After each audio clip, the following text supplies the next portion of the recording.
Hi, I'm Marnie from Arlington, Virginia. I'm a homestead homie, and I'm watching Off-Grid with Doug and Stacy. All right, so this is my favorite time of year, guys. My favorite pollinators are coming back. Well, almost my favorite pollinators. We love our bees, but this is my up there with the bees, and that is our hummingbirds.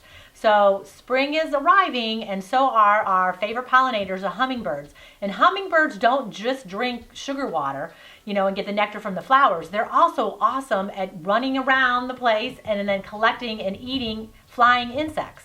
So your mosquitoes, your flies, bugs that fly around that annoy you, they like to eat those too. So these are some type of little bird that you guys should try to welcome to come into your homestead, into your homes, because they're very, very, very helpful. All right, so we live here in the Midwest, and then generally they say for us, around April 24th, you want to have your hummingbird feeders out. Well, I always try to get mine a week or two earlier because I want to attract the scouts, because the scouts will come, and it's really important that I get them out there so when they come, they know that they're going to have a food source. Because a hummingbird needs to eat like half its body weight because it burns like over 12,000 calories. And so it needs that little extra energy. And what I'm going to do is make some hummingbird food. And what I want you guys to know about hummingbirds is this is just a supplement for them. So around your yard, make sure that you have plenty of tubular type flowers, like nectar type flowers that they can go and they can use, because that's going to be their primary fuel source. This is just a supplement. And what I want to do is kind of go over some of the misconceptions. I love hummingbirds. I do very well getting hummingbirds here. It's taken me years to kind of figure this out and a lot of the myths and things that you hear about them.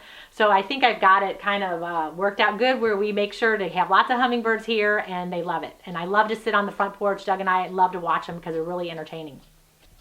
All right, so what I'm doing now is I just cleaned out my hummingbird feeders because they've been sitting all winter. And a great thing that I use a lot, because they do get icky as the summer goes on, is I use just an old toothbrush, and it works out good because it can get down in there and I can kind of clean it pretty good with the toothbrush. So I use that with a little vinegar water, and it works out great to get if there's any mold that might be growing. And then another thing that I learned about hummingbirds over the years is that everyone used to say, boil your water, boil your water, boil your water before you do it. But you really don't need to boil your water, because the microorganisms that will come in there and to make it ferment come from their little beaks or their long bills. So you don't need to, unless if you're using chlorinated water or tap water, I would boil it to kind of let some of that chlorine go away.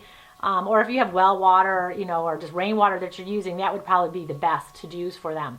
I just have some water left over from my tea, and whenever you do your ratio, you use your sugar, and it's 1 part sugar to 4 parts water. Very simple.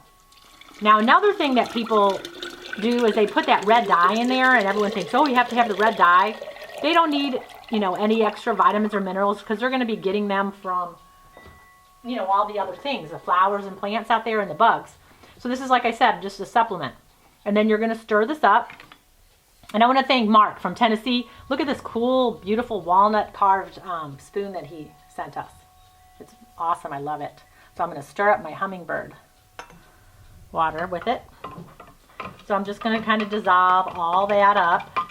And then I'm going to put it in my hummingbird feeders, because I want to attract all the scouts so they know they have a place that they can have a little food, and then they'll call all their other hummingbird friends. All right, so all I'm going to do is use a funnel. And like when people come over to your house, you have to clean up and get everything ready for people to come over. So that's what I'm doing here with my hummingbirds. So make sure you have nice, clean areas for them to eat. And I'm just going to fill them up. Now, there's not going to be very many, so I'm only going to fill them up a little bit right now, because they may not come for another week or so, or maybe even 2. But it's been so warm here, I bet you they'll come early. So I'm just going to fill these guys up, put them out there so they have a nice place to stop and eat.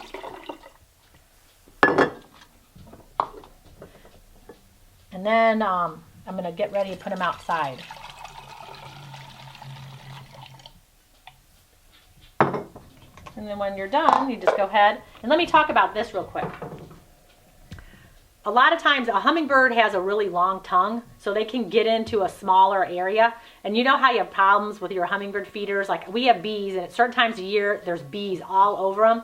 So get them where they have like, what do you call them, like a bee guard, so that those insects like wasps and bees and flies, things like that, cannot get in there and get it. But a hummingbird, if you get those little bee guards on there, they really work well. Now I have some that don't have the bee guard, but I know these will never get messed up with. All right, so I kind of wanted to address the red food coloring in your hummingbird feeders, or even the packs that you get. I don't really go for the red food coloring because, I mean, it isn't very natural, and who knows what it is and what it could do to you, our little birds. So what we do is we choose not to use it, and hummingbirds do very well just by coming, and I don't put, like the bottle that you get is red. They really love the color red. So put a lot of red, rich type flowers, you know, throughout your landscaping, tubular flowers. And I just like to have them as natural as I can. You don't need to do that. I know a lot of people don't do hummingbirds because it's just too much work, but it really isn't. You just need some sugar and some water, and then put them in your hummingbird feeders, and it's simple, very, very simple.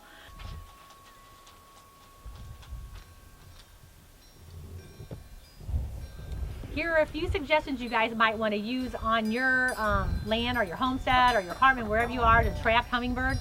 Impatiens, they really love impatiens. They love petunias, daylilies, catmint. Look at your area where you live and see what hummingbirds like in your area. But they do like bright colors, especially the color red, so that might be something you might want to check into. We will be at Mansfield, Missouri on May 7th and 8th. May 7th and 8th for the Baker's Creek Seed Planting Festival. So check that out if you guys are interested. The links are below. So get those hummingbirds to your property. They are great pollinators and great for getting those flying insects. And this is Off Grid with Doug and Stacy, and I'll see you guys later.